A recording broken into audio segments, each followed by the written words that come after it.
Okay, yes. So you were saying that Prabhupada wanted our own college, correct? Yeah, this I said earlier that I was on the walk with Prabhupada was explaining the Varnashram College, and of course I was his guard at that time, and he was talking about he went, and especially we were already doing the library party and visiting colleges and universities, and we were, when I say we had a small party of basically intellectuals and Brahmins, with the exception of me. I don't think I put myself as a Brahmin at that time, or probably any time after. But anyway, we had Bhaktitirtha, who was Ganesham, Bhaktitirtha Swami was Ganesham then, and Kalakanta and Shesh and Sahotra, who became Sahotra Swami, Charu, who just recently left this world. We had Gokulananda. I think there was about 5 or 6 of us, and then we had a collection party. And so um, we were already visiting colleges and universities. And quite frankly speaking, we weren't like overly impressed. Many people, we had a few people that blooped from that service because they became overly impressed by the education and professors, and I know, at least especially about the Tirtha Swami and myself, we weren't really, we had graduated from university. He was from Princeton and I was from San Diego State, and we were more like revolutionaries at that time. He was head of the Black Student Union, and I was like the student body president from San Diego State University, and you know we we were like very active during that particular time. I lit the administration building on fire. So many, you know, Dr. Tirtha led also a big movement in Princeton. So, we weren't really super impressed with, being attracted by the professors, although we both graduated with honors from our universities, but so Papa wanted that we have our own college where people will come and they'll learn from our devotees about devotional service, about our bhakti granthas, about simple living, high thinking, whether it's farming or different aspects of practical, lifestyle from the Vedic way, and not just becoming another, pedantic university platform. Of course, that's been adopted by ISKCON mostly, but although that was not Prabhupada's really desire. I think what they try to do now is to try to get someone, at that time, Garuda was going to school, for about 50 years, it seems like, to be Yeah. able, to finally graduate. He had told, Prabhupada had told Vṛndāvana Maharaj not to go back to school, but he went the other way, and some of the other devotees went back. Um, so, but Prabhupada wanted the devotees to be the teachers and teach our philosophy. So, knowing that in 1989, I said, well, why don't we just set up our own school? I mean, how difficult it is. Of course, at that time, I thought, well, it's worth the try. Mhm. I had so much administration abilities, and I've been around colleges, universities, and preaching in ISKCON like for multiple years at that time. So I went to investigate what it takes to become a recognized college in the when I was living in Florida at that time. So we had to put a bunch of administration materials together and curriculums together and so many things that require, that the state requires and Department of Education requires. So after, the months of putting a lot of these things together, borrowing some stuff from some schools that had some things that were, very conducive to what we wanted to do. We took some of their ideas also. And then you have to, mostly people would hire an attorney and pay probably about 500,000 at that time to 750,000. You'd Oh. have to have a dollars, and you have to have a library, and you have so many different things to get through the whole Board of Education and stuff. Of course, I didn't have any of that. So I said, okay, we we petitioned as a religious school, and not that there wasn't any at that time. There was no zero Hindu schools in the United States. Zero. I helped put together years later the Hindu University, who had asked me because I got everything through the state. They asked me to help them, and so they registered in Orlando several years after I had Florida Vedic College done, and I helped them that. But so I had to go to the Board of Education.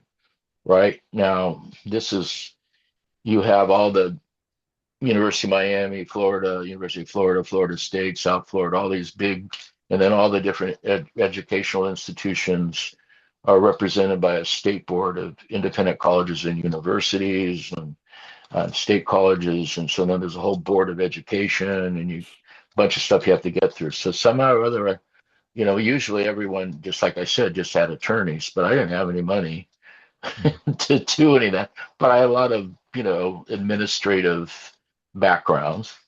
So somehow or other, by the grace of Prabhupada and Krishna, we made a presentation to I had one devotee drive up with me, from South Florida to Tallahassee, or was it Orlando at that time? I think it was Tallahassee.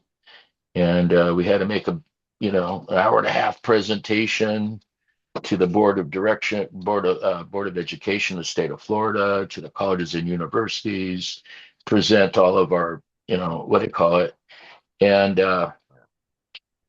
somehow or other, by Krishna's grace, we got approved. One of the main Catholic universities, or not Catholic, it was Christian university.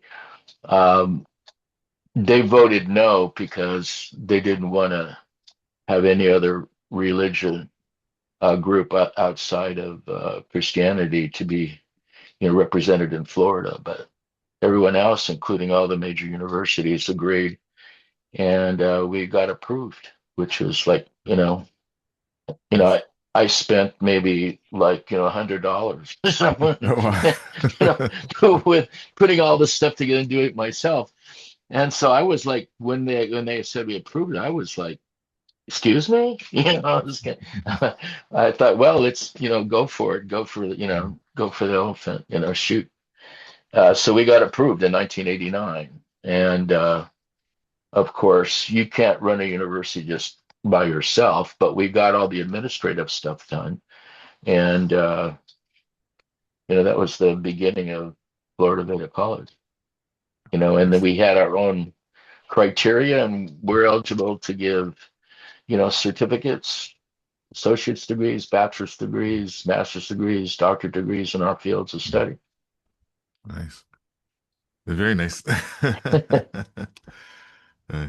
So, of course, opening the college was, following the instructions of spiritual master. So I just wanted to know, how powerful is the instruction of the spiritual master, and in your own life, how did the instruction evolve from something you were following into something you were living? So, yeah, it's, I guess, in a way of, yeah, go ahead. Well, in the first part, the instruction of spiritual master, just like we sing every morning, like our, in our Guru Vastika prayers, that, the words of the spiritual masters are like our life and soul.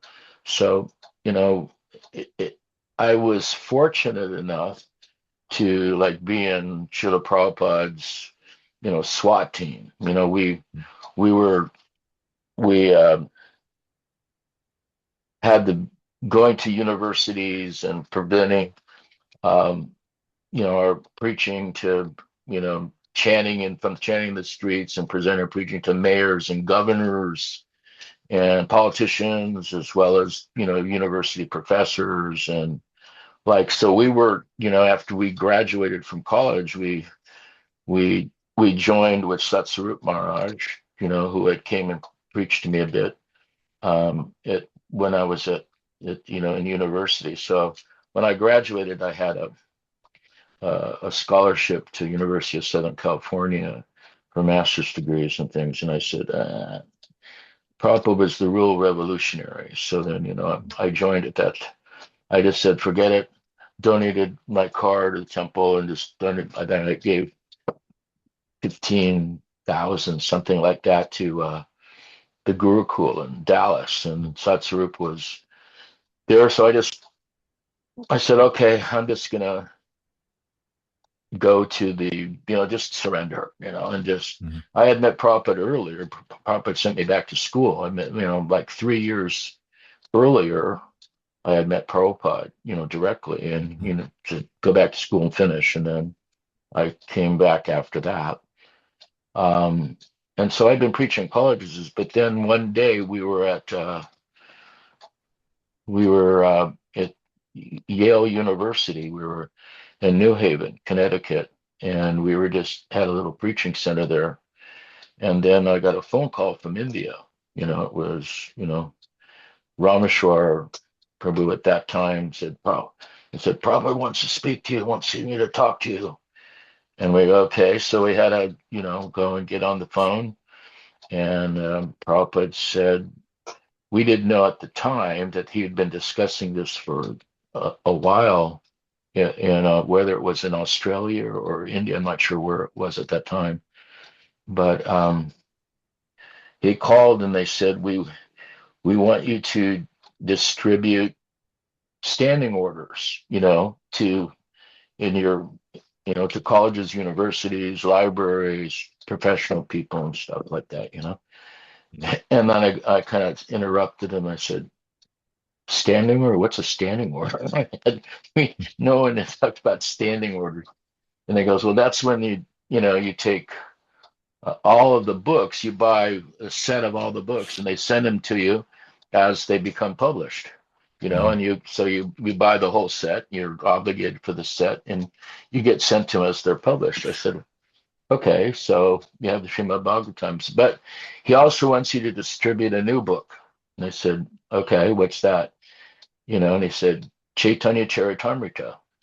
And we kind of go like, okay, I'm assuming it's about Lord Caitanya. There was nothing came out yet. And I go, how many volumes is it? Just like one volume? No, it's going to be like 15 volumes or something. Okay, so where's the book? So we don't have a book yet. I said, I said, wait a minute.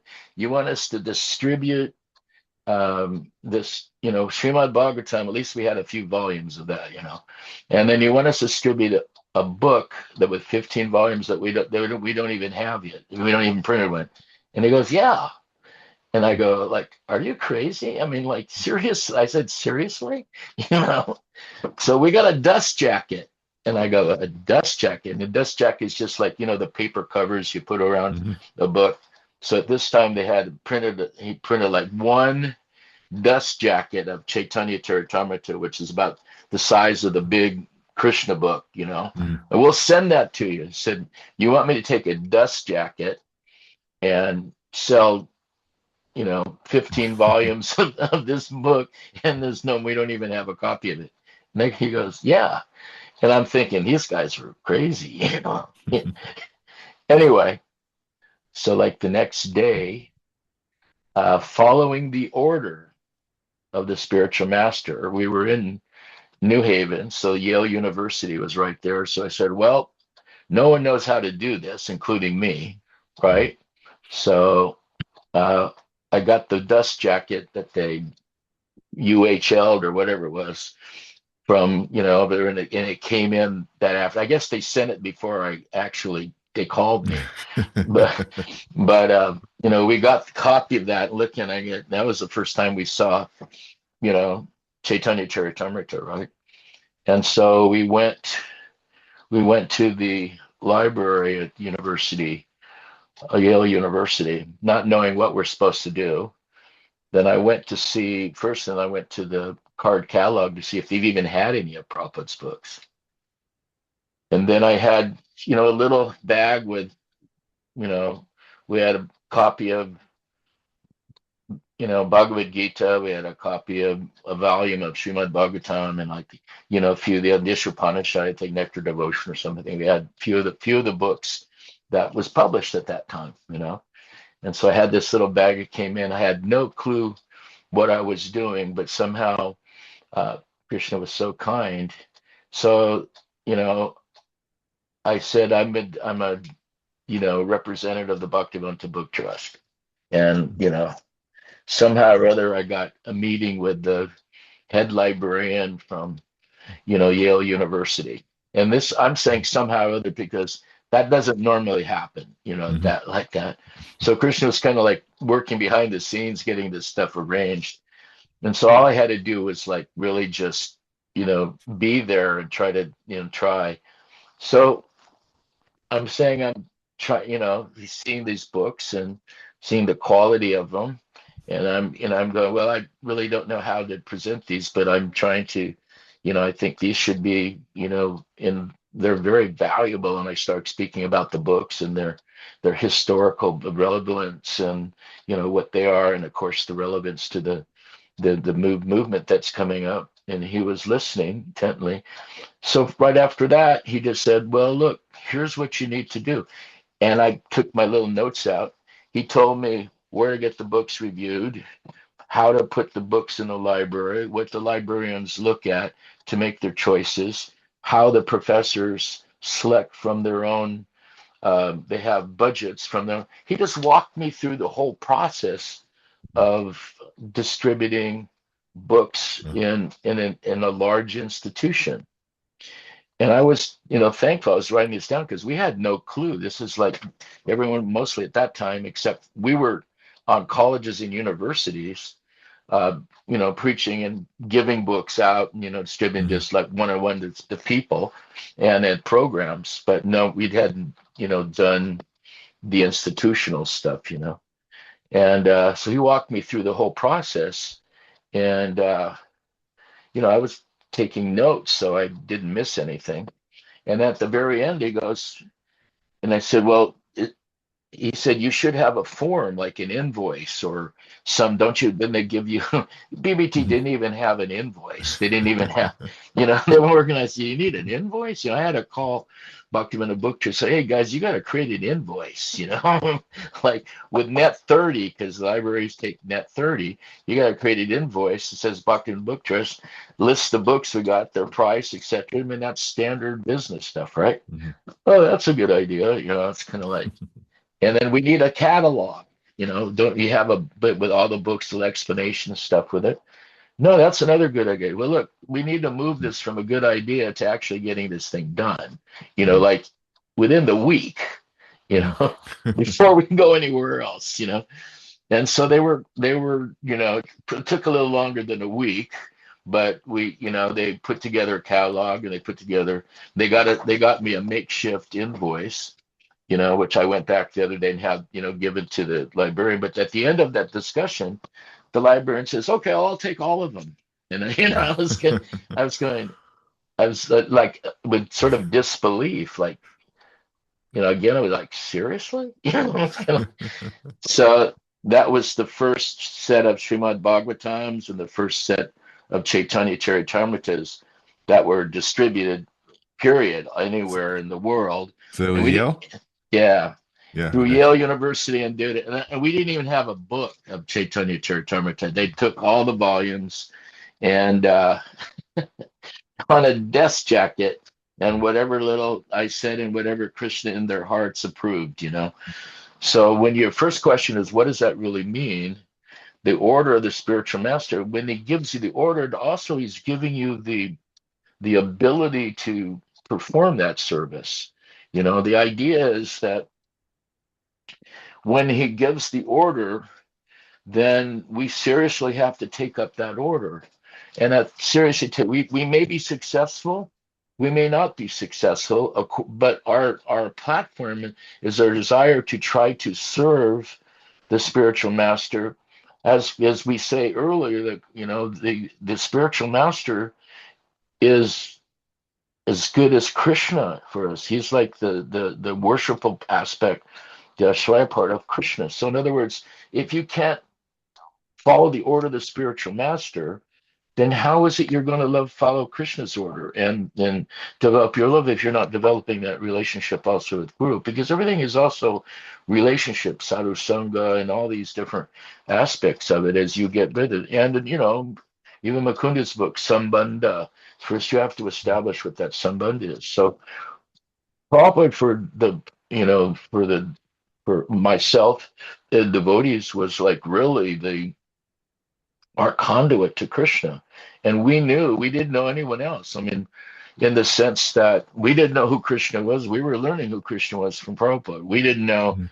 how to, with your right hand and pat steel using your left hand and all the different kinds of stuff that, normally would be, if you're in Indian culture, you would just automatically know. We weren't, even though probably many of us were born, and doing devotional service in previous lives, but in this current life, we were ignorant to everything. But Prabhupada, listening to Prabhupada and his logical spiritual arguments and his devotion and affinities, the devotees surrendered. We surrendered, you know.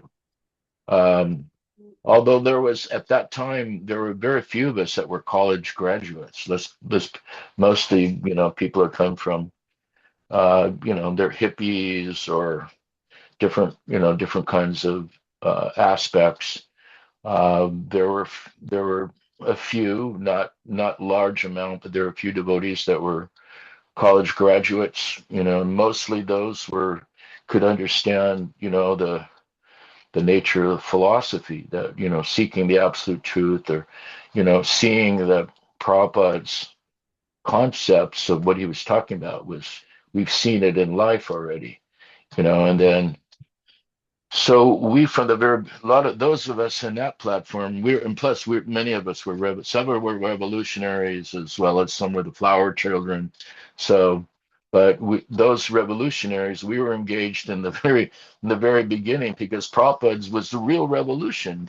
We actually, like I said earlier, when we went to blow up, during the governor had called out on campus the National Guard, and we had, the Chicago Seven that were on campus, and Jane Fonda and the whole thing, Cesar Chavez, Julio Chavez, and they were, had the Chicano movement. Police came in, shot somebody, Chicano, the whole place erupted, and it was just like a mad battle. And National Guard to Reagan at that time, before he became president, was the governor, sent out the National Guard. There was a whole huge thing. We lit the administration building on fire as the student body president, which was interesting. And so we were invited to these, the Student for Democratic Society, which is real revolutionary stuff.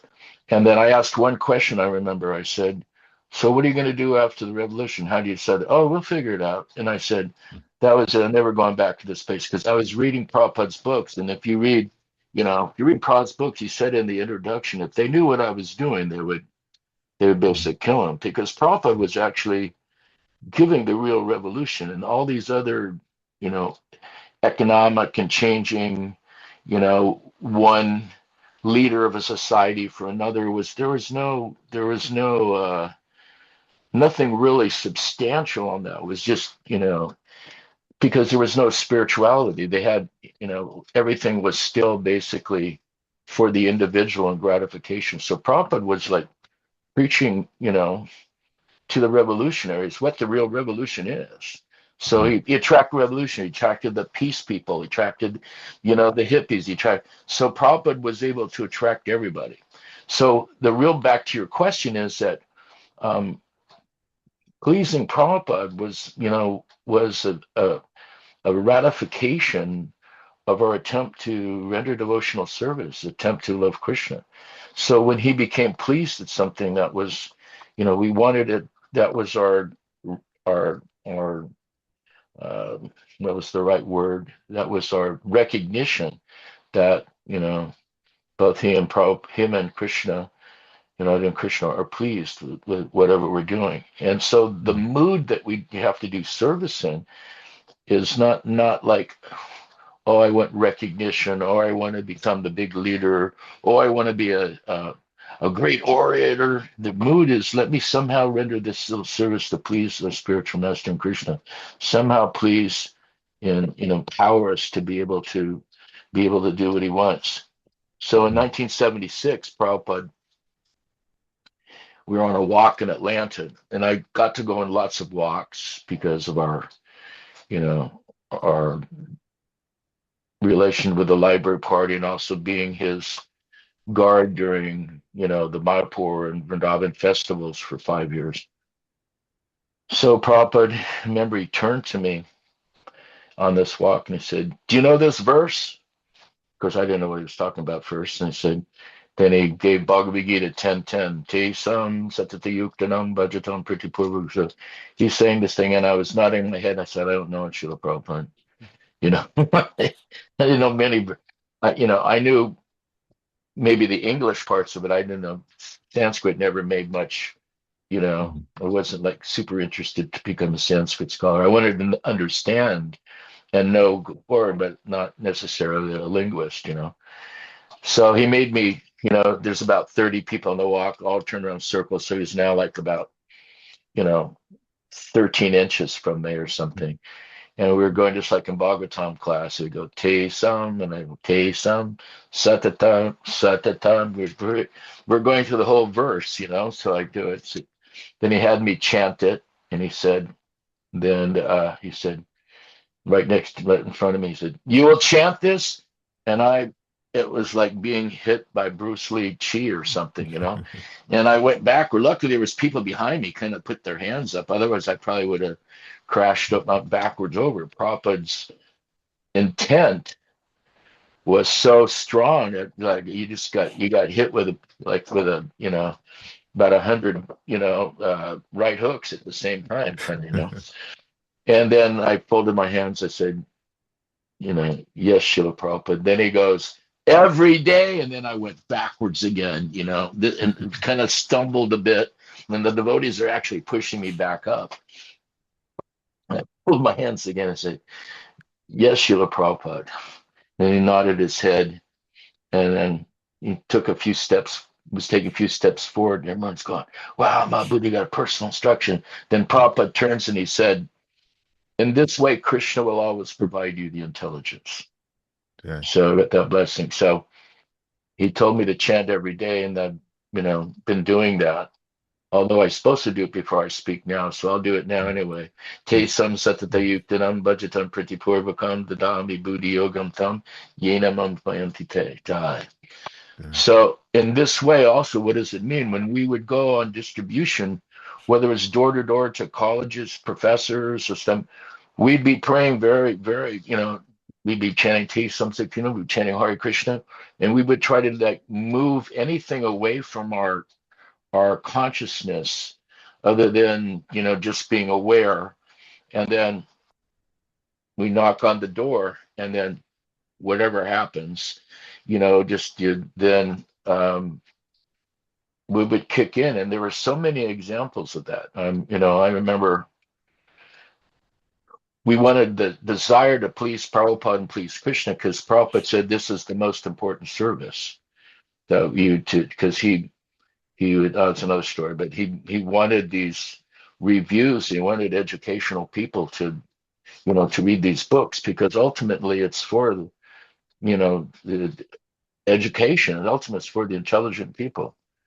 Anyone can take, but it's also meant for those who can understand these concepts. So, Quickly, excuse me.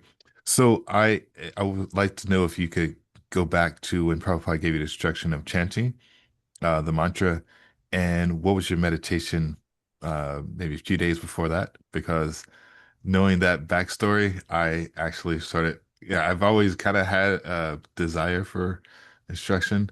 And so I started meditating on it, and then I got instruction the very next day. So if nice. you could show, like, maybe go back and tell what the meditation was before Prabhupada gave you that instruction. Well, there were two things. One, we were we would travel whenever, at that time, we would travel across country to meet with Prabhupada wherever he was at, Mhm. So, we traveled wherever we were at in the middle of the United States or somewhere. We would travel to, wherever Prabhupada was coming at that time. And it was like, um, you know, he would only come to America like once a year, maybe sometimes twice, but once a year.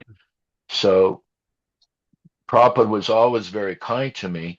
He'd always call me up and he would give, flowers. Sometimes he would give flowers. Sometimes he'd take a half an orange and call me up and give us the other half. So we were always had very, you know, close and contact with Prabhupada. So during that time, we were just praying, how to please you and how, what instruction, how do we become serious? Very, and I would ask him every year, how do we become more serious? How do we, seriously, do our job? And then I was thinking like that. And then the day before that walk with me, the walk was with Bhakti Tirtha. I mean, we were both walking, but Bhakti Tirtha and Prabhupada stopped and gave Bhakti Tirtha, like he did to me, he told him this Bhagavad Gita verse. Luckily, I didn't get that verse, but he gave Bhakti Tirtha's verse. I won't say the verse, but basically to be renounced and control the senses and all that stuff. I'm going, mostly, didn't get that one, but at the same time, I was like, I don't know how transcendentally, but I was like, wow, how fortunate Bhakti Tirtha was, because we were traveling together, and we were friends and also competitors at the same time, So I was going like, he was very, very fortunate, and I guess maybe I didn't qualify either to be able to. So I said, no, I need to be able to, seriously do my instruction. I was taking the service. I was taking it like I'm just not qualified enough. I need to be better qualified and somehow better surrender. Then the next day he did that to me, So Prabhupada gave both of us, benedictions, and I reminded Bhakti Tirtha I was the last person to speak to him when he was leaving in Gītā Nagari. Radhanath Swami gave me the phone, and I reminded him what Prabhupada had told him to, to meditate on this verse, as they were supposed to remember this daily. And I said that to him, and Radhanath Swami said he acknowledged him. I don't think he was speaking at that time, but from the facial thing. And then right after that, he left.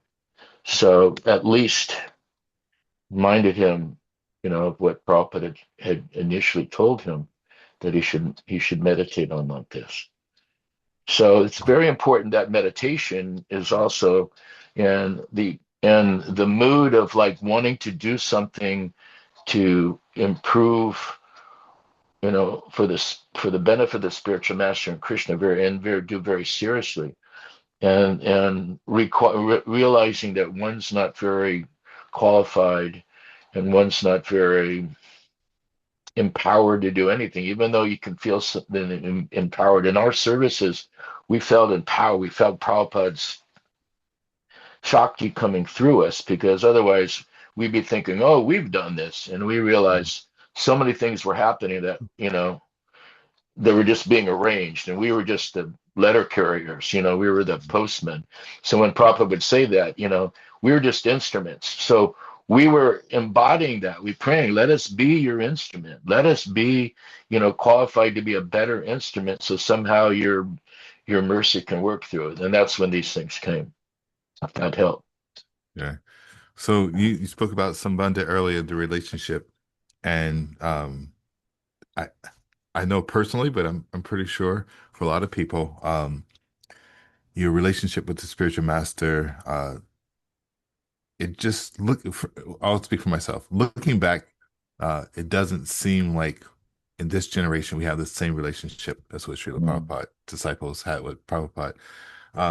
So you said we have to form that relationship, but when and how, you kind of touched on it, but how do we go from duty of we're going to follow the instruction of the spiritual master and somehow even getting the direct instruction to love? Like, how does it manifest from I'm doing this because my guru said to I love my guru, so I'm doing this out of love, as opposed to I have to do?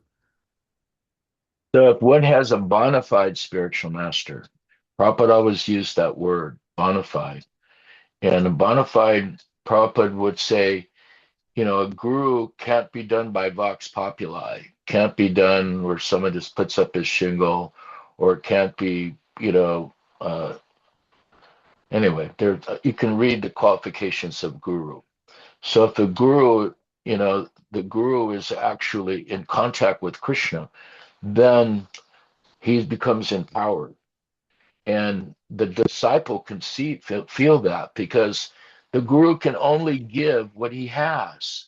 If he's giving you're looking for developing prema, love of God. If the guru doesn't have that prema, he cannot give it to you. He can give to what he has.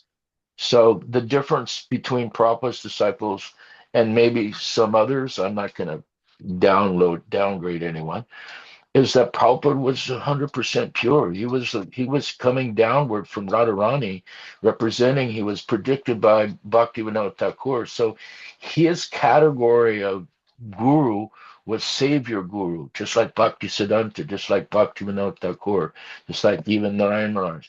They're in a different category because they're coming downwards. They're being sent down to, and therefore they can take thousands of disciples because they can enter their heart. Whether or not someone who takes thousands of disciples and they don't know who their disciple is, then it's, you can't imitate Prabhupada, or you can't imitate Bhaktivinoda Thakur or Bhaktisiddhanta. You can't imitate them. But at the same time, you can follow them. So if the guru that the devotee has is a bona fide follower of Prabhupada, they'll be empowered to some degree, to the degree of their surrender. So if that degree of surrender can touch your heart, they're also interested. For one has gurus, that what does it mean? That person should be snigdha to you. That means it should have some affection. They should be advanced in devotional knowledge and their understanding of the scriptures. They should be following very strictly the platform and not show, so much, material aspiration. They shouldn't have the pratishta. Oh, I am so great, I'm wonderful, see me, all these things. These are like social diseases. So that's qualification of guru. So if the guru is reflecting that, then the devotee is very fortunate. Then he should take full surrender of that disciple. And that disciple, that guru disciple, he's not interested thinking, I am guru. That's called guru abhiman. He's thinking, I'm trying to help these devotees. I'm just a servant of my spiritual master. And I can give whatever, but if I can, it's a position. If I can clear this ignorance, if I can remove some of this ignorance by giving him, the spiritual knowledge, which I've received, therefore all glories unto my, he takes everything and gives it back to Prabhupada. When Prabhupada gave everything back to Bhaktisiddhanta, and Bhaktisiddhanta gave everything back to Bhaktivinoda Thakur. So this is the process of the devotional service. So if one's fortunate to have a spiritual master in those lines, then he should at least be in the Madhyam platform. Madhyam Kanista, Madhyam, even more preferred, Madhyam Uttama, very lucky and fortunate if you have someone on that platform, and Uttama. So if one is on a lower platform, then they can't give so much to the disciple. They can give what they have. But if one's on Madhyam, they have very strong faith. It's called Nista. Their faith is very strong. They may not be super knowledgeable in all the scriptures, but their faith is very strong. And because that faith and that instilled, that faith can go into the devotee. But if the guru only has a little faith and has more faith in the material aspect, then that disciple can't go so far. He'll have to take a śikṣā-guru, which is recommended anyway, but that śikṣā who is snigdha, very warm, and is also very knowledgeable, and also can give more information and more mercy than that. So you don't disrespect such a guru, but if the guru is not giving that, can't capable of doing that, or he's not, then one should take a śikṣā-guru that has that opportunity and respect your because the guru is one. Respect your diksha-guru. You only have one, and then also your śikṣā-guru. And this way you develop If the spiritual master left, your spiritual master left before he could give you the Raganuga platform of spontaneous devotional service, then you must take a śikṣā-guru and go further. If he's given during that time, then you're also very fortunate. He becomes your Diksha and śikṣā-guru. But even so, as you progress longer, the association of advanced devotees is so important. Association of guru. So how does a disciple do that? If the guru is bona fide, then he sees and he feels within his heart that his devotion is increasing. Then his devotion increasing means I increase my service, my attitude. How can I surrender to you? How can I serve you? What do you need? Vishwambar Seva also means he's thinking, this is what my spiritual master is doing. How can I assist that? Before he even asks me. I mean, in other words, that be clarity. But if the devotee is, the guru is like this whole thing of like zonal gurus and that platform, that was anomaly. That wasn't what Prabhupada set up. Let's be realistic. So sometimes the devotees, they have difficulty because of how that structure was. Well, you only can be in this, or you have to take this one, or I recommend. The real guru, what happens, I was told this by my śikṣā-guru. He says, the devotee thinks, I have come to this guru, but that's not true. If the devotee is sincere in their heart, then that sincerity through the Paramatma will go to the bona fide, and that bona fide guru will come to you. And you'll think it's like, oh, I've come to him. But no, he has come to you. That's the platform. Because why? Krishna within the heart will empower that guru who said, this person is, you should instruct him. Today happens to be the disappearance of Śrīnivāsa Ācārya. And Śrīnivāsa Ācārya was the number one, his group, Narottam Das Thakur, Śrīnivāsa Ācārya, and Shyamananda, were the incarnation of book distribution, basically, for our whole. And the six Goswamis were empowered to write the books, increase the philosophy, and to find the last one. But the next generation that they were taught by Lokanath Goswami, Gopal Bhatt Goswami, and Jiva Goswami, and so they were empowered to distribute the books of the Goswamis through Lord Caitanya. So I was thinking of this as we're talking today. They were completely surrendered to their spiritual master, whether it's Gadadhar Pandit, or not Gadadhar, but Gopal Bhatt, or Lokanath, or Jiva Goswami, who was Shiksha to all. Then they were empowered, and that empowerment means everything they do, they want it to be done with the authority and the benefit of their spiritual master. So if the spiritual master wouldn't accept something, they wouldn't do it. So, that's another thing. Accept those things favorable and reject those things unfavorable. So if we're doing a bunch of unfavorable things, and we're going, well, how come I'm not having this connection? I'm not feeling this real love, and I'm not. Well, then what is it you're doing? Are you following the instructions? So there's two sides of it. One is the qualification of the guru, and the other is the following the instruction from the disciple. So if the guru is given a bunch of disciples that are bona fide and for the benefit of the disciple, and the disciple willingly doesn't do it, then how are you going to expect to make spiritual advancement? So yes, I was just going to ask you that. If the disciple is not feeling a certain relationship or certain things they can do, I guess more on a personal level of actually connecting, but then also checking to make sure that they're actually following the instruction. Since you touched on that already, you mentioned the original book distributors.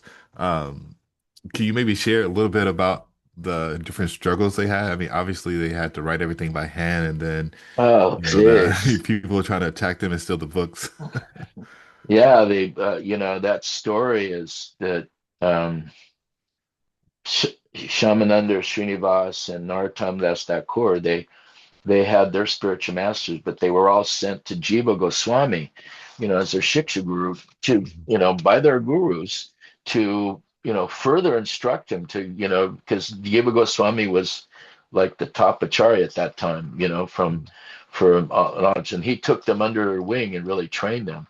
And then it was time to go and distribute. Mother Janavi, Nityananda's wife, who also became guru, she said, we need these books, we need these things. It's, there's interest all here in Gaudiya in Bengal, but there's no books. There's nothing to further explain this, So they took all of the Goswami's books, all Goswami, including even Jiva Goswami, and they put them in this big trunk, and they had wrapped them all in like silk, and then closed this trunk, and they had a big sponsor who gave 10 bodyguards, 10 people to guard, and then the three of them. And they went on this journey from Vṛndāvana, and Jiva Goswami sent them to go to Orissa, Bengal, and stuff like that. So on their way, when they got to this place called Vishnupura, it's called Vishnupura, Vishnu something, at that time, the king at that time he was a head of the dacoits. He was the king, but he also had he had these astrologers that would tell him where the great riches were coming into his thing, and he had a band of about 30 dacoits that would go and for years would go and rob people and whatever it was and bring the riches into the king. So the astrologer said, there's this group that is coming, and they're carrying this wagon, more riches than you could, than so much pots of gold, this untold wealth. So they were following, these dacoits were following the party, and they waited till they got into his kingdom area, and they took rest. And while they were taking rest, because of all the labor that they were walking, they stole the cart and took everything, and they took it back to the king. So the king was excited, that, oh my God, here's I'm gonna get all riches better than tons of gold. And he opened it up, and there's this manuscripts, right? But he read something. He took the first thing, saw Rupa Goswami's signature, and he read something of Rupa Goswami's work. And by that reading, somehow or other, he became enthused by that, that reading. He wrapped back up and put it away. Meanwhile, Śrīnivāsa, Narottam, and Shyamananda, along with, were weeping and said, like, they were just sent on this thing to do this Sankirtan and bring everything, and now he had to send a note back to Jiva Goswami that they got robbed. So Śrīnivāsa was the head of that party, so he told Narottam, Thakur Mahasaya, and Shyamananda to continue to go on to Bengal and to Orissa, and he'll stay back and try to somehow find out and get these books back. So he sent them on their way, and of course they had tremendous preaching opportunities as going. And meanwhile, after their immediate despondency, Śrīnivāsa went to the king was sponsoring a Srimad Bhagavatam class, basically, and he had this his court pundit give the talk. So one, it was unusual to have Srimad Bhagavatam class reading, and so somehow or other Śrīnivāsa went to listen. But he went to listen, he didn't say anything first, because the court pundit was giving his own cockeyed interpretation of what he said, and so he did that for a few sessions. I think it was like once a week or something. And finally he couldn't say anymore. He says, "You don't know anything. You have never read,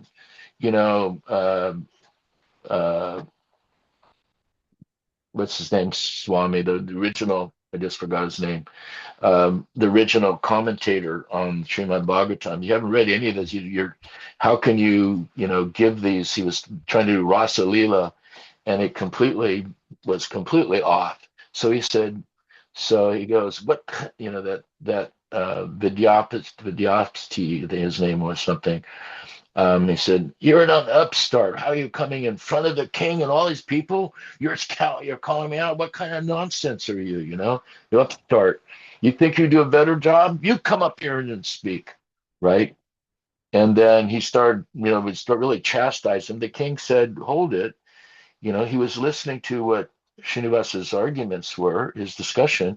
She made sense. He said, if he thinks it, let him come up, stop it. Let him come up and give his explanations. Let's see. So, of course, gave a platform to Śrīnivāsa, and he started speaking. And, at that point in time, he spoke, and people were like in tears, and so the king had him go on. So he spoke for like 3 or 4 hours, and then he had him go further. So suddenly what happened, that now the king was feeling, very devotional. He had a change of heart. The pundit, he was now seeing that Srinivasa is like, he should be his disciple. And this whole area, this Sushnapur area, they're all coming, and all of a sudden they would come to his lectures by the hundreds. And so then the king, he became so enamored, he became a disciple.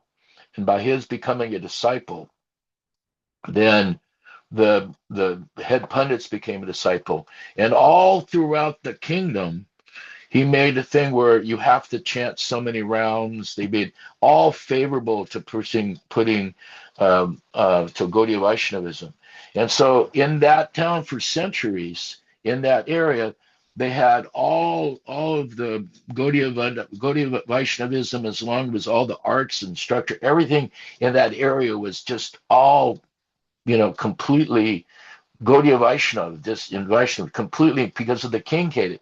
And then the king's son, and then their sons, they also became father, and his wife also, the king's wife, and so that whole area became Krishna conscious. So that point in time, the king went to Srinivāsa and said, "I'm surrendering it. How can I serve you?" And then he said, "Well, you're serving very nicely, but I came here originally, to find the books of my spiritual masters. We came into your kingdom, and then someone had theft, took all of the books in the cart, and I'm trying to find them because they're very valuable." And the king started teary-eyed. He goes, "I'm such an offender.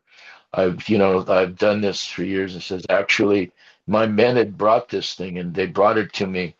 And so then he revealed that, and he took Srinivas down into underneath the palace. And there the cart was with all the books, and he opened it up, and then Srinivasa was so happy. He garlanded them, and he gave him, at that time, he gave him, he gave him instruction, then he initiated them, right? And then he wrote this letter to Jiva Goswami. Jiva Goswami also gave his name to that king, to Chaitanya Das. So in this way, that whole area, by his preaching, had become, and they would set up temples in other areas in his kingdom. That whole area became, completely preaching by Śrīnivāsa Ācārya. And to this day, there's followers that have come through that. His daughter, he later got married.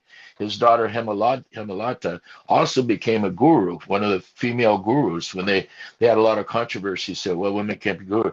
She was a guru of both men and women, both. And she was follower of her father, of course, was Śrīnivāsa Ācārya. And similarly, we know that that Mother Jahnavi was also Guru Nityananda's wife. So that there's you can't say, "Oh, only men can become gurus." It depends, it's what you If any become guru, if they know the science of Krishna and they get the mercy of their of advanced devotees of Krishna, then they can take that position. So meanwhile, he sent a letter. Śrīnivāsa sent a letter to Narottam and to Shamananda because he kind of went out of touch, and they were having great success in Orissa and Bengal. Then they all came back, and they decided to go to Vṛndāvana. And in Vṛndāvana, all the people were so happy. All the sages and everything. They had a great welcoming for Śrīnivāsa, especially in Shamananda. I don't know if Narottam came back at that time because he was preaching East Bengal, and they had a great awakening. And of course, they were friends, and they went back to after that Vṛndāvana, they went back to Vishnupur and back on, and they made so many temples and so much disciples. That was really the distribution. It's distributing books and retaking, because they have to handwrite everything, and everything was on foot. There was no trains, so they'd have to walk to all these places. Sometimes it would take months to go from here to there, and stopping at all these places before. So, Śrīnivāsa would go and visit all of Lord Caitanya's associates. So he was showing important places and visiting all the associates that before they left this world, and getting their blessings. So great, particularly this day, just understanding Śrīnivāsa, he was also considered to be like Sri Chaitanya Mahaprabhu, and he was empowered for the distribute, just as the six Goswamis were empowered to write.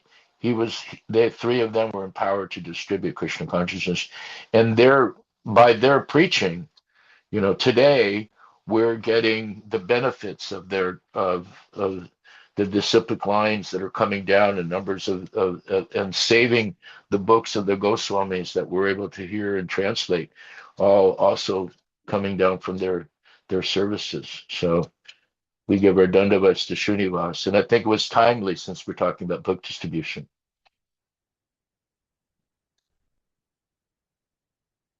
You're on mute. You're muted. Yes. Okay. Sorry. Yeah, I was gonna say, speaking of time, I have time, but I know it's been an hour now, so I don't want to keep you too long.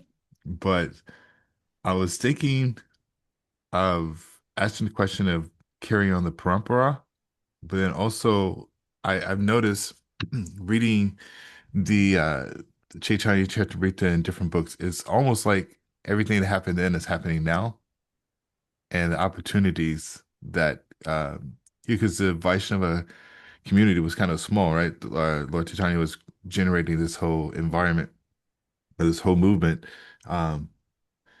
and we're now, I guess, further along in Kali Yuga, and so many things are happening. How do we take advantage of that and carry on the parampara? And in particular, I was going to ask you, Prabhupada had expressed his appreciation for his disciple for helping him to serve his spiritual master. And how did you feel personally? Did you feel that you were part of something bigger? And how should we take on, I guess, what mood should we take on today as far as serving? Okay, there's like 3 or 4 different questions, so I'll try Yes. to take a couple of them. One, I know Prabhupada was pleased because he sent me letters. I have letters and personal contact where, he gave me instructions, and letters that, at the very end, even Tamal had written me, said, Prabhupada, we're not, giving Prabhupada so many of these letters and requests and things. We're only giving him yours and Bhakti Tirtha's letter because he listens so intently and becomes so excited, because during those times we were doing, we went to Brazil, we did 60 standing orders and some, and all these different kinds of, far out things, and Prabhupada, and we know that we're just instruments. It's not like, oh, well, I did this and I did. We were witnessing miracles as we're a part of it, but it's not like, so, that your faith increases, obviously, because, like, you get the credit for it, but you go like, hey, this, this isn't me, and this is Prabhupada coming through, you know. So we knew that Prabhupada, and he wrote back and he said, this is like the most important service for us. And then Tamal said, we're only letting him read these because he becomes so enthused that just by hearing all these exploits, because we'd write stories of the exploits that were going on too.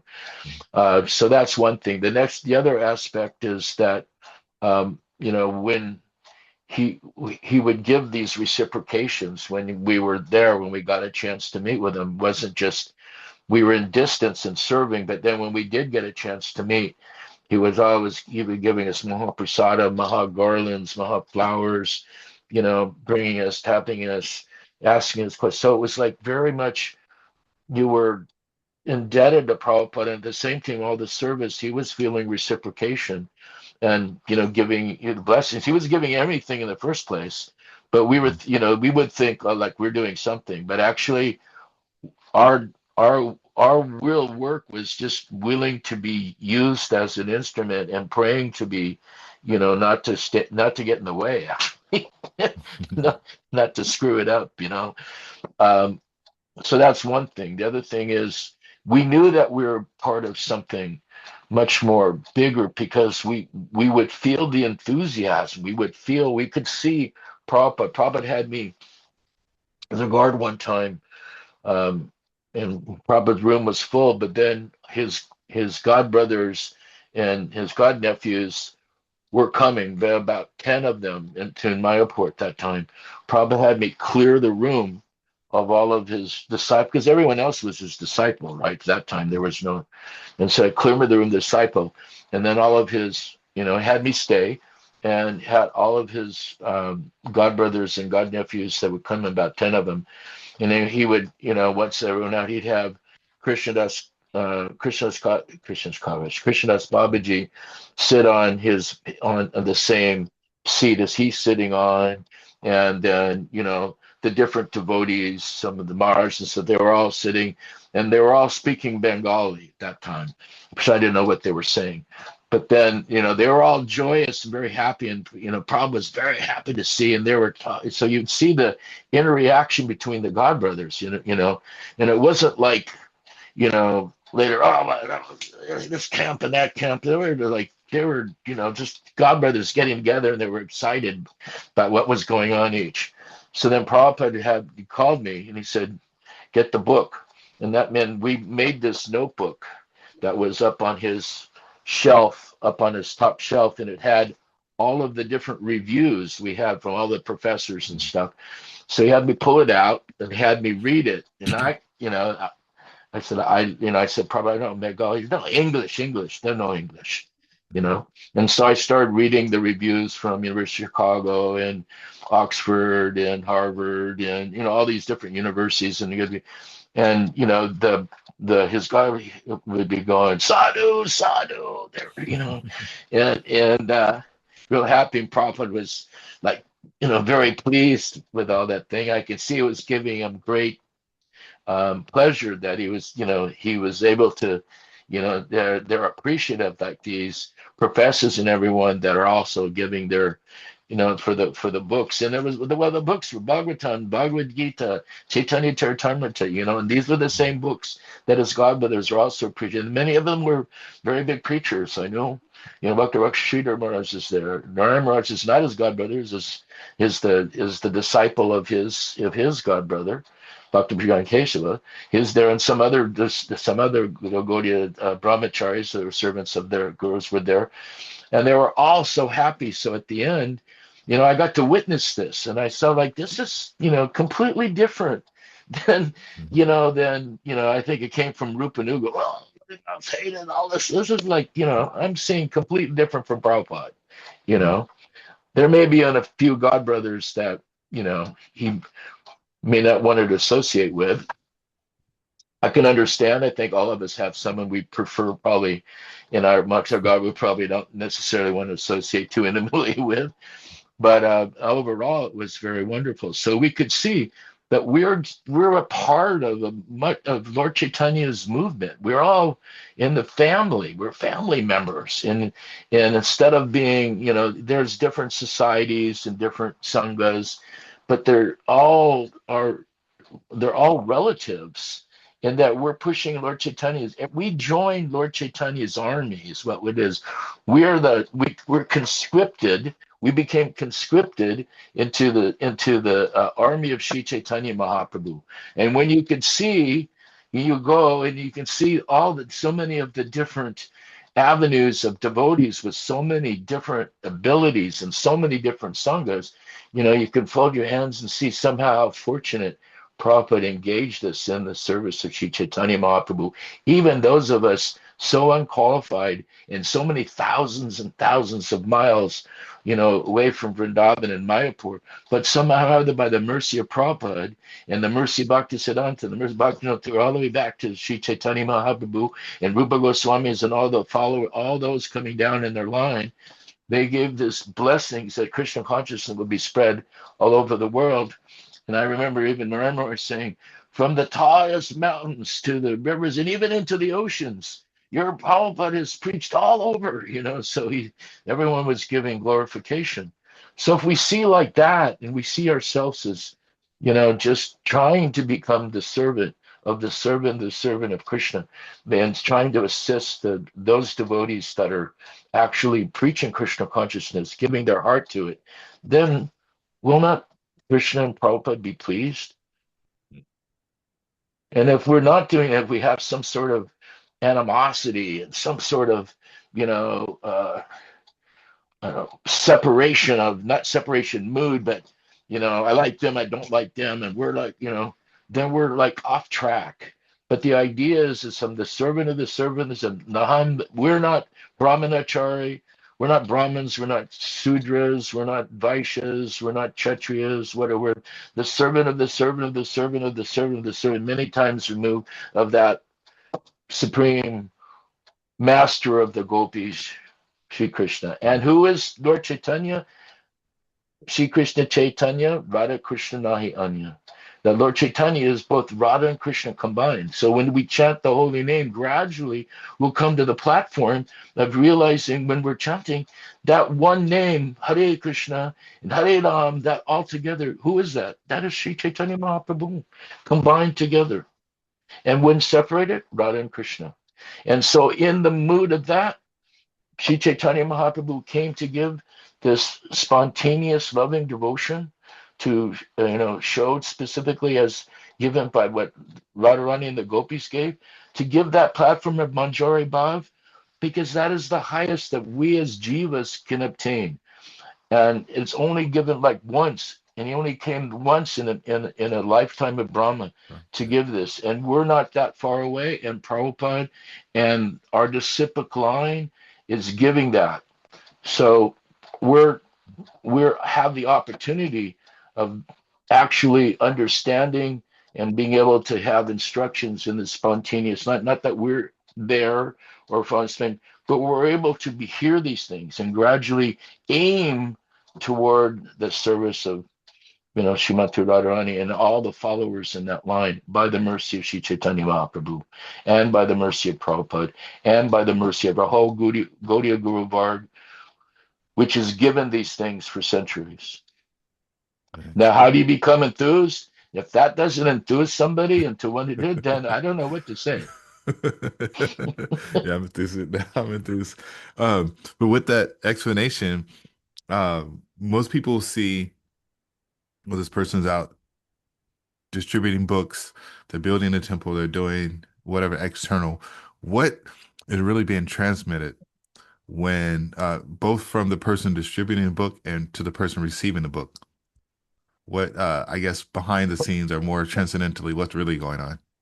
Prabhupada said the secret is two things. One, he said, we're not just book distributors. You have to know what's in the book. When he came, we were in Atlanta, and, we were the library part. So we were visiting all these educated people. And he came, so he asked a few questions and no one could answer him. And he said, we're not just distributors. We're devotees. We have to know these books. I've written these books for you, not just for the masses outside. For you, you must know them, and you must preach for them on your distribution. So if you know the books and it's entered your heart, you can distribute them. Why? Because you can talk about something that's in that book that would relate to, the situation. Not just that we think of some scheme and we're distributing like that. If your heart is wanting to serve and give that whatever it is that you have, you want to be able to give that to others, and that because you've received something, then then and you reading these books, then the empowerment can come to distribute them. But if you distribute them because you can just distribute them, you're not reading them, or you don't know what's in it, you're not hearing, and you're not associating very much with devotees as more advanced devotees, then gradually you'll fall away. You'll stop distributing, and you'll be more attracted to material life and material activities. Mm. So the idea with that is like, these books, they were written for our benefit. Otherwise, how will we not know? So we have nowadays, we can read them, or and we can listen to them.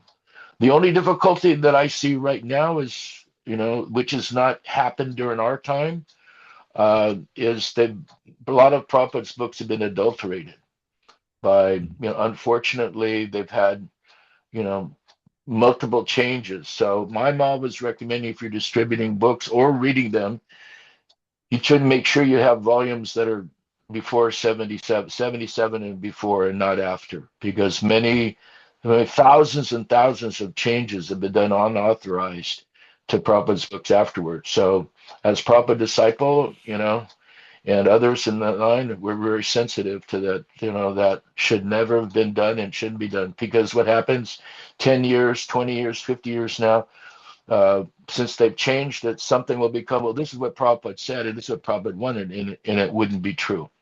So if you have the opportunity of distributing books and reading them, I would beg that someone, if you want to really get Prabhupada's blessings and reading, you read them before that, they adulterate them. So you can get Chaitanya Charitamrita and some of the books before 77 and all the Gītas and all that. You can 75, 72, 70, so all of those times of Prabhupada's original works, unchanged. Afterwards, there's too many, many, many changes. And, I don't recommend that. I'm sure someone in ISKCON will hate me for saying that, but I mean, I owe that to, as an older disciple of Prabhupada, and that just books was to, they should have never changed his books after he departed. That's an offense. Mm. You I guess now that could lead up. I don't see him flash. I guess lessening leadership. So I was speaking with one book distributor who is out now, and asking him how he, I guess, the psychology behind approaching people, knowing who can who or what kind of people actually take books and things like that. Just kind of judging people or sizing them up, if you will, knowing who's a good candidate. But I'm thinking about leadership in people as well. And since you've worked and guided so many individuals with leadership in the past, and currently, what have you learned about people in general, and what qualities make someone steady and effective, or even exceptional on this particular path of bhakti yoga? Because, again, there are people coming from the corporate world and they want to make everything like the corporate world, which doesn't work. Or, maybe they don't really have leadership and they're, put in positions. What really makes a good leader in devotional circles? A good follower. Mm.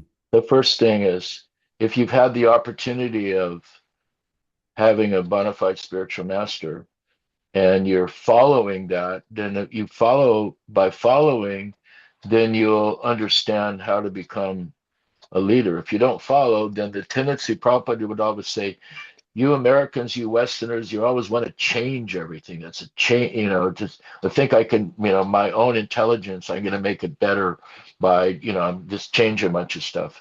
And Prabhupada wasn't very appreciative of that. There's the ingenuity of doing something and this, of trying something, like, which seemingly very different. He was very appreciative of that, but not like all of a sudden, creating your own platform of devotional service. That, was not appreciated.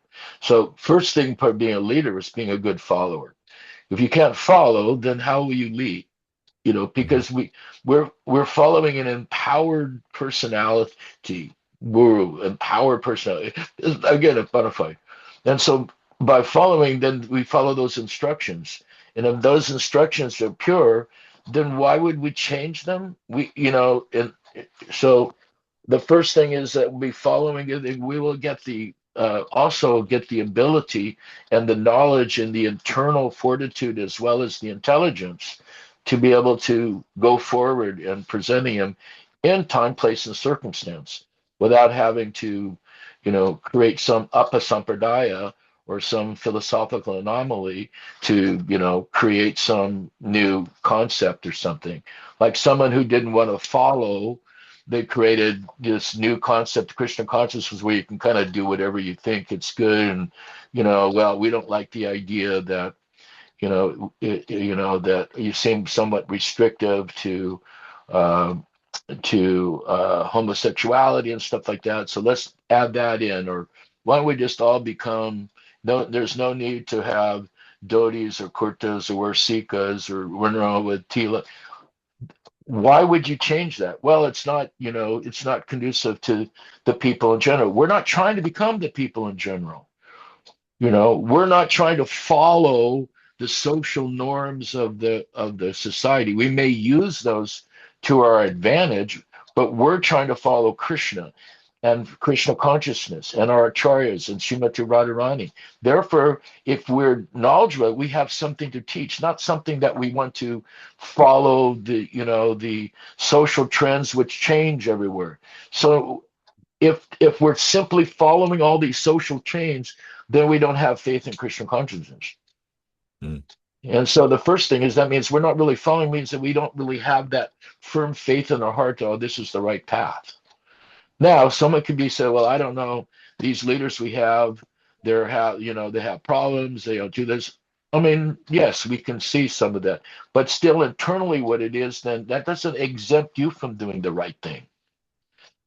Well, this one did this and he did that and that was this and this isn't right. Well, then you do the right thing. By you doing the right thing, you made the change for yourself. And by that change for yourself, you can become a change agent for other one. But if you can't change everybody because you're not in that position. But if you change yourself, that who you come in contact with and what you do and how your relationship with spiritual life and with spiritual master will increase, and that faith will increase. And that's how you have to start it individually, especially if there's things that are going off the wall. So it doesn't exempt the devotee from doing something. Well, they can't do it, so why be a vegetarian? Why not do it? It's just too difficult now. Seriously? Mm-hmm. It means, where's our faith? We lost our faith. And we lose some of our faith sometimes because we're expecting some material remuneration or some material acknowledgement for our service, or someone got sick and they died rather than being saved. And my faith is everyone is going to die either now or later, right? Mm-hmm. So the question is, this material world is not fit for a gentleman. So we're always going to see changes and difficulty. But if we've learned and we've heard and we've been following, then we need to implement that into our own lives. And regardless of whatever's happening outside, and push that Krishna consciousness to make sure that we're doing what we need to do. And if we do that, then that's a major step in not only our own Krishna consciousness, but in helping others. Because if no one takes that platform, then pretty soon the movement will fizzle out and just become more material. And we see that happening, adding more material concepts and ideas like you were doing, and those that are like not, some may be beneficial and some are completely against our philosophical aspects. So it just means too much more persons are more absorbed in those things than they are in Krishna consciousness. Mostly they haven't been reading or hearing, Harikatha. And that most of their attention then has gone to, social media and, newspaper or articles or social consciousness as opposed to actually hearing. And that's also a problem of the older devotees. If the older devotees aren't preaching Hare Krishna and the questions are coming and they can't answer the questions and enthuse the disciples and the younger people, then Krishna consciousness will also be very difficult to obtain. Because so the responsibility of devotees is to give what they understood and not speculate it, but give what they've got from their spiritual master and make sure those the devotees that are younger that they help assist them, not just take it to the grave and I'm not helping anybody, one of these things. So I see a lot of that. I see where people take positions, and positions doesn't mean you're in Krishna consciousness. There's some concept thinking, well, I'm a guru, I'm a GBC, I'm a this, I'm a that, and by positions you're automatically advanced. No, you're not. Your position, the idea is advancement comes, it's an eternal spiritual advance, and that may be different than whatever your material position is. So, it doesn't necessarily correlate. And people think, well, I'm in this position, but if they've never, I heard an interesting discussion from Mukunda, and he would bring this person up. Well, I was, Bhakti so-and-so, and and then all of a sudden I did some good service in the temple and hung around. So then, but no one trained me really anything. I just did something, I hung around, and all of a sudden now I'm being asked, well, he's been around for a while, he can be a Brahmana. So now I'm given a Brahminical nation. Of course, no one's ever trained me as being, what is being a Brahmana, how do I do that? And then I hang around for a little bit long. Well, he's pretty decent. He can do it. We make him a temple president. So in other words, we can keep going on with upadhis, putting positions on and on. But we may be back in the beginning still thinking, I'm, Randy, Dr. Randy, and we may not made the progress from understanding our real position as Krishnadas, that we're actually the servant, not the joyer, not the master. So we may be in a position, but we still haven't learned the ABCs of spiritual life. And that I see that a lot because it's not been translated. So you may get a position and think, oh, by that position, I'm a very, very wonderful, great devotee, but actually you may be in a very beginning platform because we still don't understand the first concepts of devotional service. So unfortunately that happens because if someone's not, giving that information of what is Sambandha, what is Avideya, what is Prayojana, who are we, how do you obtain Krishna consciousness, what is the different levels of devotees that come to, how are the different, platforms of Kanista and Madhyam, Uddhama, all those different things to learn. If we're deficient in that, then our education is stunted by it. And we have to learn it sometime, whether it's in our first few years or in our last few years of life. We'll still have to, come to that understanding of it to move forward. Okay.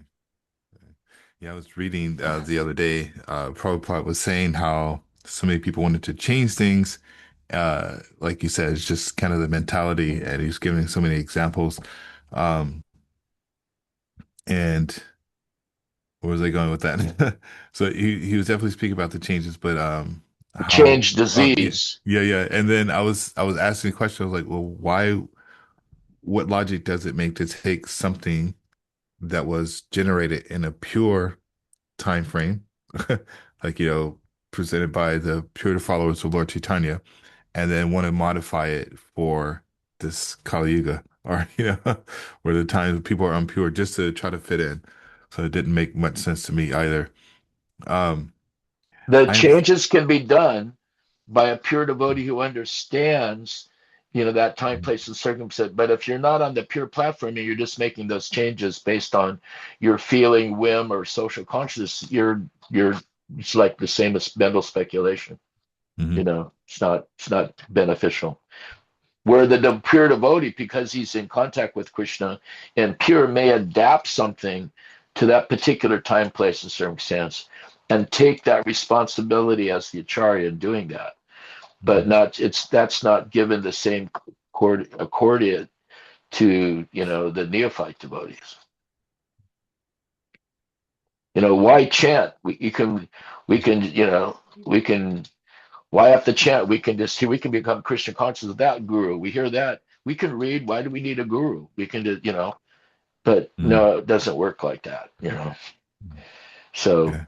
I, we become surrendered to our own mind, and our mind's accepting, rejecting. We don't have, sufficient purity, and we're just following a mental path, and that's not Krishna consciousness. yes. I remember a lecture in New Vṛndāvana with Bhaktivedanta Swami said that we can develop something in our mind, some idea, and then Maya will generate a whole society around you to make you think that you're right. Yeah. It's interesting. Eh, Um, ooh,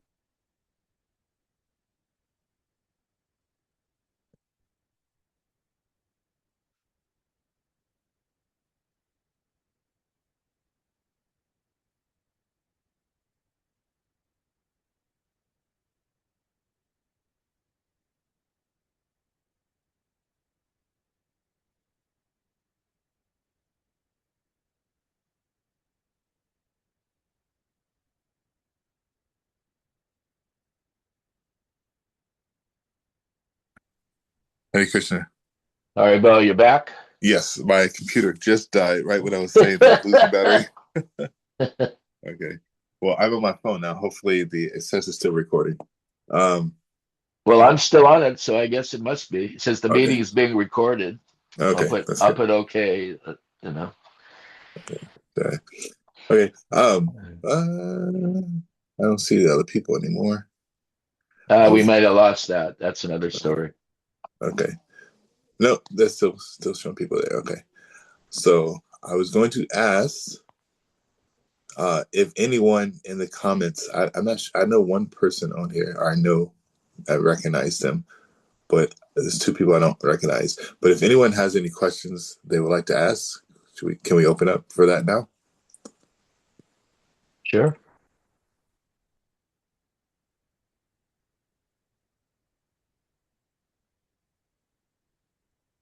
Some questions?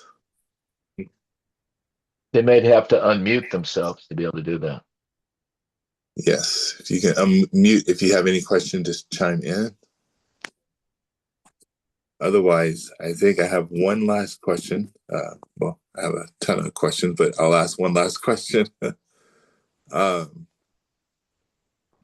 uh, well, let's see. I guess the two questions lead into each other, but okay. So I'll just ask the last question then. What could you give us some message for the next generation or people who maybe have never experienced book distribution, and give some encouragement on why we should take up that service in some capacity, even if it's not directly going to the street. Maybe we figure out some way online or some other, fantastic way to distribute books.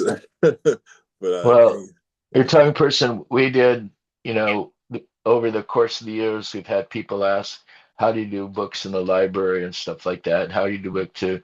We would meet, probably to whomever you meet, distribute Christian consciousness. Lord Caitanya said that. So if some of the book distributors, whomever they meet, they talk.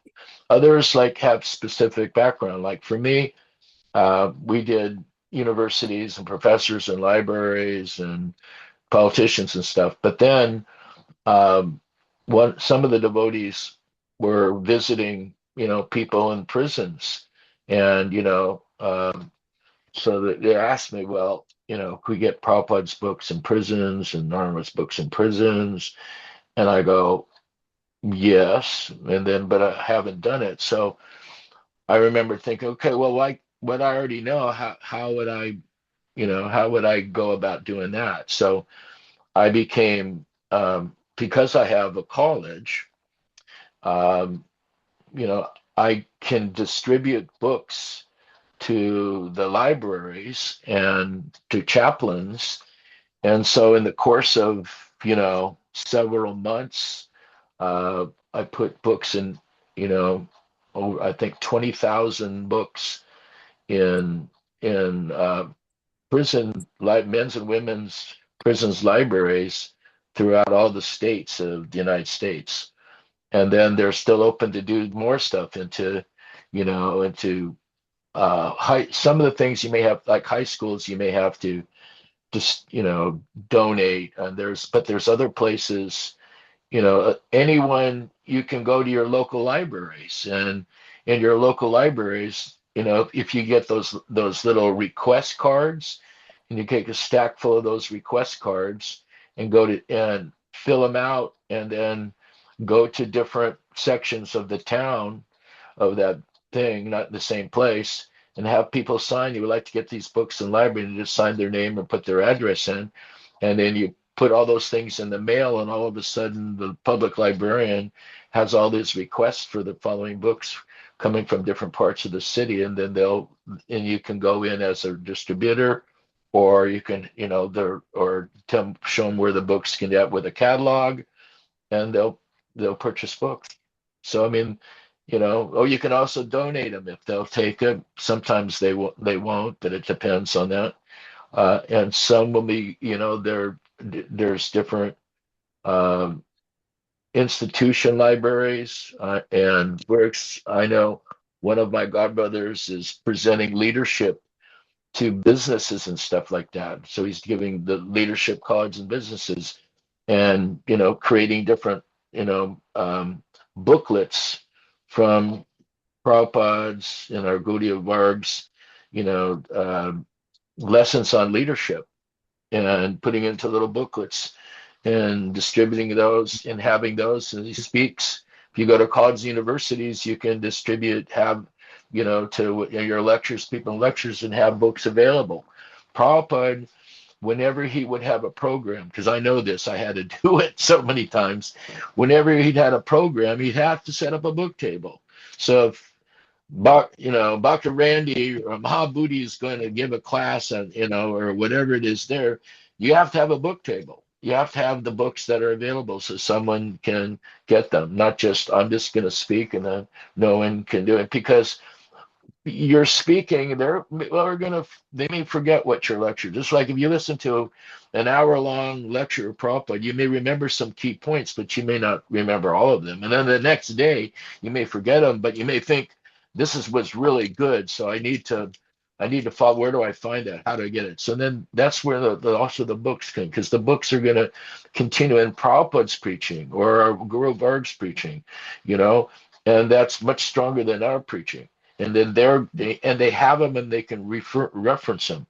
So just only speaking and not having something available is also not as great as having an opportunity of people who want those books, who want something, can have it. And the other thing you can do, if you say, well, I don't have the time to distribute, I'm going to pay I'm buying these books, and I'll have them distributed, or I'll give them out. I'll give them out free to friends, or I'll put them, in different locations, and can put them, or I'll give them to the distributors. And I've bought the books, so whatever you can get for them, you distribute them, and then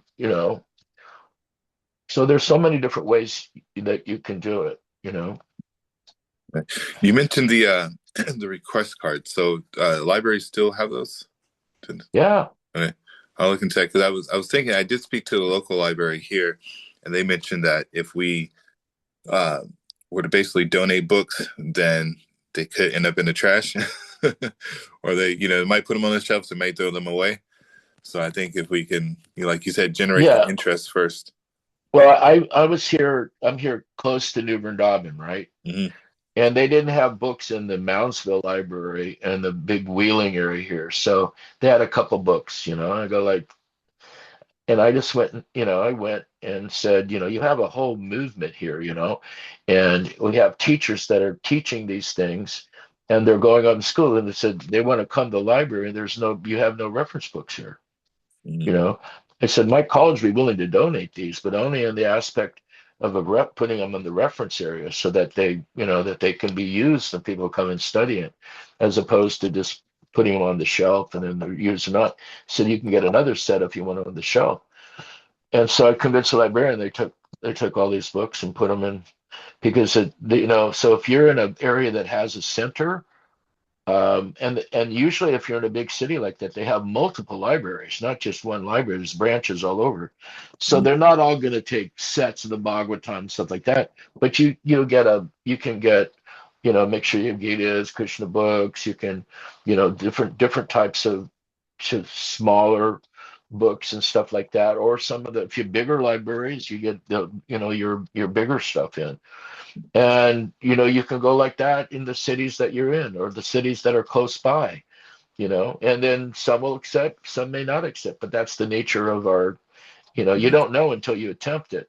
And you may find out, you just go and you went to some little tiny little library in a little city and they took, Bhagavad Gita, Krishna book and something else.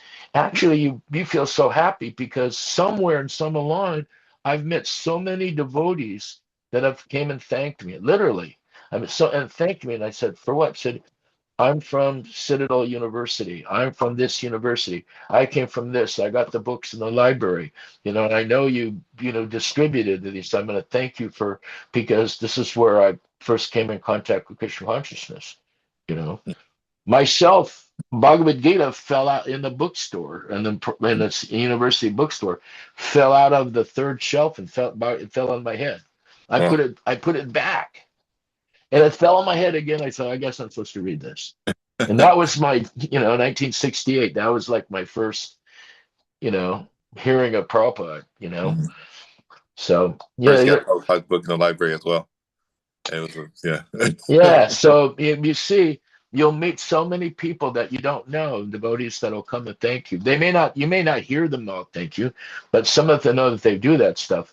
They'll actually, come up to, and it may not have been me, it may have been Bhaktivedanta, maybe been, one of the other devotees in the library party, but, that's the nature of their service. Someone, and ultimately, one of the reasons Prabhupada wanted these in these books in libraries, things are going to happen, and maybe the preservation of some of these books and some of the things, at least will be kept and found in some of these libraries that after, where they're not going to be available anymore. At least some of them will be, captured, and not destroyed or flooded or what's going to happen in Kali Yuga here. You'll have some volumes that can still continue, and not just be lost in time.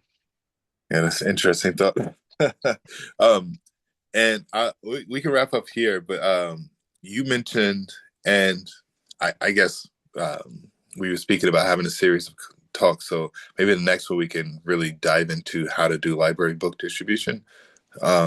But you mentioned the reference section. Is that basically the best place you want to have the books? Well, there's two different ways. One thing is like circulation. That's where many people can buy it. Sometimes they'll get a book, but then they don't know how to get another volume. So one thing is like, for libraries, you can always have the catalog. How do they get it? Because they're not used to just, I was talking to Gore Prabhu, one of my brothers in Canada, and he put some books in the libraries, and I had to coach him through stuff because normally they buy things through a catalog. They have catalog, recommended choice, all these different things for librarian stuff. So our books aren't like coming out this year. They've been out for a while. So when you present the books, you have to present the need for them. So that's why I'm saying for public libraries and stuff, you can always have that cards filled out, but more addresses and signatures from different parts of the city that's requesting the same book or books, right? So that you're showing demand. Because if you just walk in there and have these books and expect for them to pay you cash or something, it's not generally going to. So you have to know how the institutions work. So a lot of times, or if you're making a donation, and if you're going to donation, then okay, for them to keep the books, well, we don't usually keep religious books and stuff like, say, that you get, sometimes they'll say that. They go, well, these aren't religious, these are reference books. In other words, this is being taught here in this university. This is these are the religious activities that are going on here. I've been requested to come here to make these available because they're not available in the library where people come and study them. So it'd be more beneficial you put them in the reference book rather than just in the regular distribution area. Now you're dictating that. Why? Because you already know if you're just going to give it into the regular reading thing, they may be reluctant to put it because they're.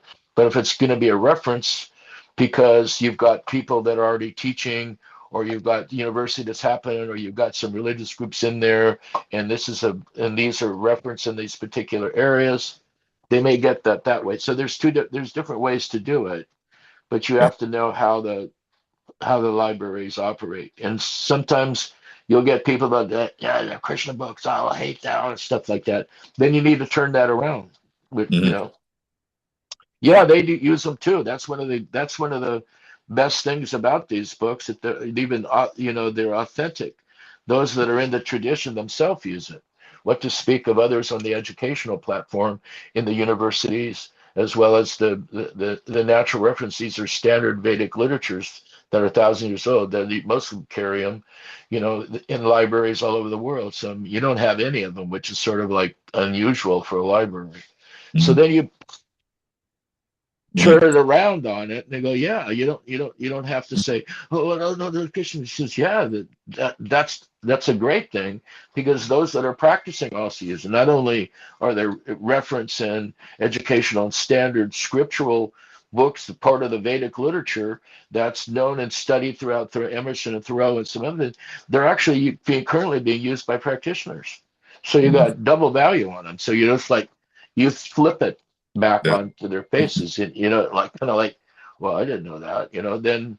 So in other words, there's some things that you need to know, of the objections, and how do you answer the objections, as well as the positive points for. All right, thank you so much for all the all the next food. And so I guess no one wanted to raise a hand. So probably wasn't very interesting for him, No. Some came late, so maybe they feel a little, they didn't catch everything. Are you going to have this to be replayed where you can pick it up? Yes. Okay. Sure. I know some people asked me they couldn't make it at 10 o'clock because I didn't get them the information in time either, so. Yeah. But you can always send me a reference on it. I can always point them to if they want to hear it. Okay. And then I'm thinking the next one, if we speak on the basically how to get in the books and really kind of go into that, like a deep dive. Should we do that one-on-one, or should we open it up to the public? How would you like to do that? Well, you have those that are interested in it and that have and need and really committed to want to do it, or they just want to like a general topic, or because it's different. Someone who's really doing it wants to know the techniques and what you kind of need to know how to do stuff, and others are just kind of, it's a nice thing to to hear about or something. So it's two different presentations. One is like, I think we can do it one-on-one then, because it would be I think the goal for me is to have yourself and some other devotees come and really talk about the detail how to do it, so that we can basically build a team. I know I want to build up something. Maybe others would like to build up a team and go out and revive this to make it happen in their local cities. So well, if that's the case, I'd have to go to Columbus or something to help show you how to do it. Okay. Yeah. I actually, Kalakanta was here this weekend on the śikṣā-guru. So I think I don't know if he's already gone back. I don't know or not. But I was talking to him about it. And we were chuckling. So no, but I think Prabhupada was very, very pleased with this. So if we're going to approach intellectual people, it's not just that we become pedantic Brahmins. We need to be enthused ourselves and present, according to our ability. Someone may be, very scripturally learned. Someone may be very gregarious, however our abilities are, and then when our library party, we would send different people at times. Like, I'll give you one more example before we end. And this is at University of Nebraska. I mean, 3 or 4 different people went to that, university, and all got just shut out, right? Really bad. And, the librarian hated Krishna consciousness.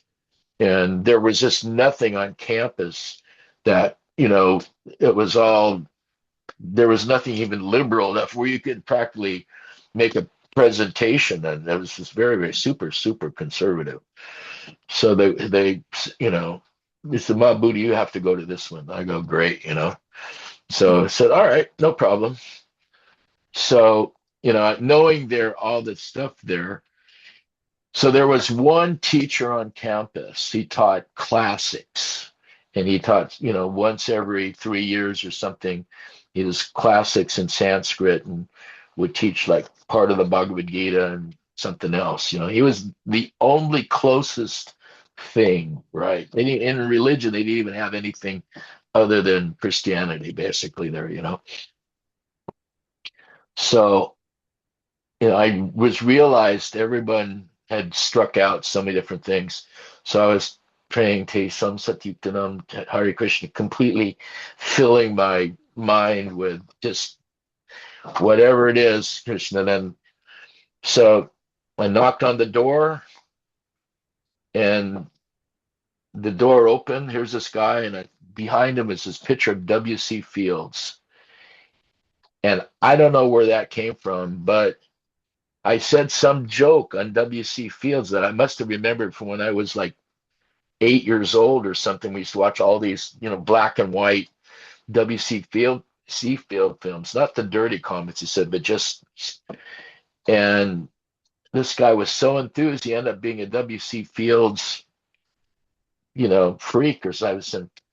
So I've talked about W.C. Fields, and then he was a big football player. And of course, I was a football player in college, and they had at that particular time, they had a person who was up for the Heisman, one of their running backs, and so we were talking about him. And I said, and he said, well, he's got a lot of competition. There's other quarters. And so this is going on. And I'm thinking to myself, I'm speaking here like about 15 minutes.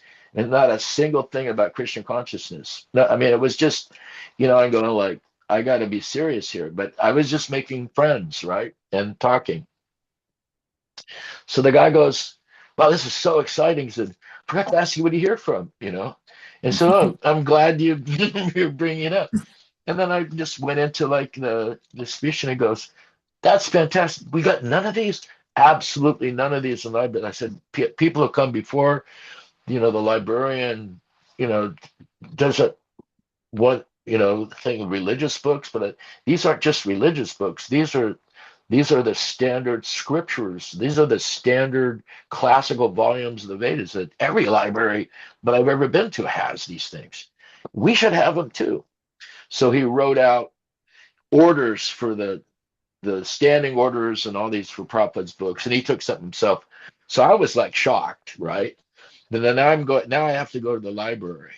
And this guy, he first he calls, I'm sending over some, I really want these books. I want them on my budget. We need them to have the library or something. And then the librarian goes, okay, well, send them over, And I'm going like, I'm praying really hard before I go there, because this guy's like just threw everyone out on their ear, Now, but at least I got an order, So we're going there presenting. He's like one very skeptical kind of guy.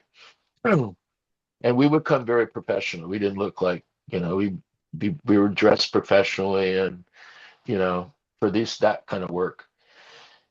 And when I got to show the book, these are Hare Krishna books, and I go, and then I hardly got 2 words out that, he picks up the phone and he calls this professor, these books are Christians. Yeah, yeah.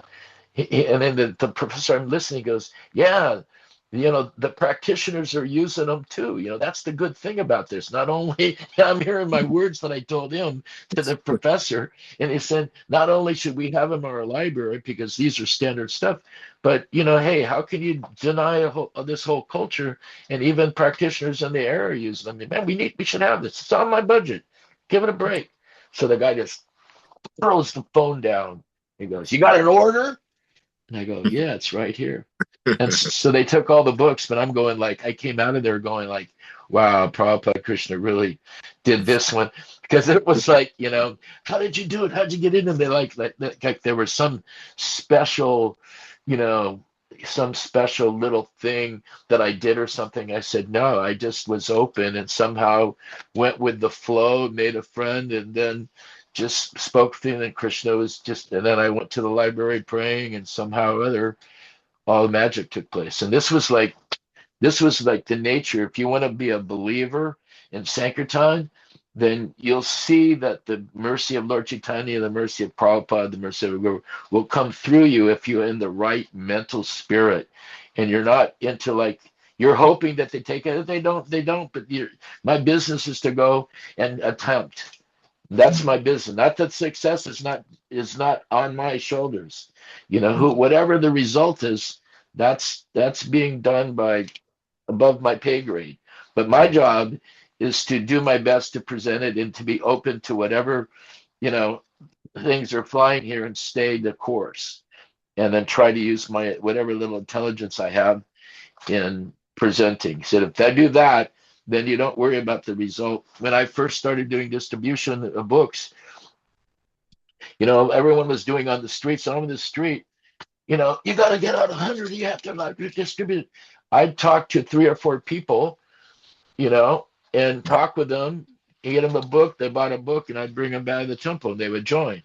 And then I was told, "This is Maya Prabhu. You have to get somebody," because I'm going like, how is this Maya? I'm trying to figure, because everyone, you got to get out, you got out 1 million books, that's wonderful. That's great. That's fantastic. That's, but if, I would watch with Vishnu John would go out with a mridanga by himself. Sometimes he'd take a bhakta or something, and he'd go to a place and he would just chant or distribute a book, and he'd come back no less than 5 people a day, and they would all join the temple.